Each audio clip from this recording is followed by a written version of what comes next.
બનાસકાંઠાના પાલનપુરમાં કોલેરાએ માથું ઊંચક્યું। કોટ વિસ્તારના 300 જેટલા લોકો કોલેરાગ્રસ્ત થયા છે। બનાસકાંઠાના પાલનપુરના 16 જેટલા વિસ્તારોને કોલેરાગ્રસ્ત જાહેર કરાયા છે।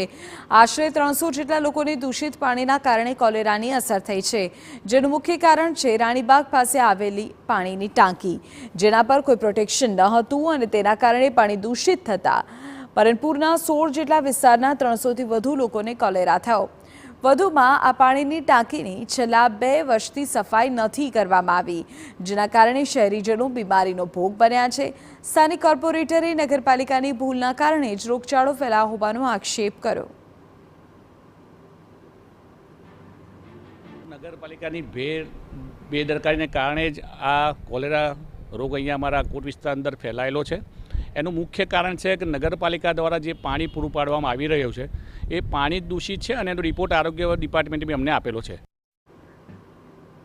કોટ વિસ્તારના 300 જેટલા લોકોને કોલેરા થતાં હવે નગરપાલિકા પણ ઘોર નિંદ્રામાંથી જાગી છે અને તાત્કાલિક ટાંકીની સફાઈની કામગીરી હાથ ધરી છે। સાથે ગામના 2 બોર પણ બંધ કર્યા છે। 17 ટીમ બનાવી કોટ વિસ્તારમાં સર્વેલન્સની કામગીરી કરાઈ છે। તમામ ઘરમાં ક્લોરીનની દવાનું વિતરણ તથા ORSના પેકેટ્સનું વિતરણ કર્યું હોવાનું પણ જણાવ્યું।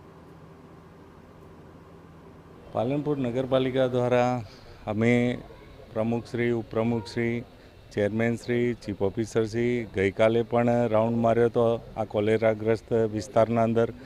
આજે પણ આવેલા છીએ અને નગરપાલિકા દ્વારા સફાઈ માટેની પણ 2-3 દિવસથી કન્ટિન્યુ ટીમો અલગ અલગ ગોઠવેલી છે।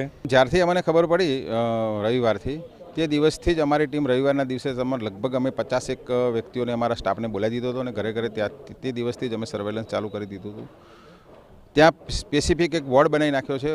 વોર્ડ નંબર 6માં એક અમારી OPD વિભાગ બનાવી નાખ્યો છે। ત્યાં 3 ડૉક્ટર બેસાડી દીધા છે, 3 પેરામેડિકલ સ્ટાફ બેસાડી દીધો। રોજની 50 થી 60ની OPD ચાલુ છે।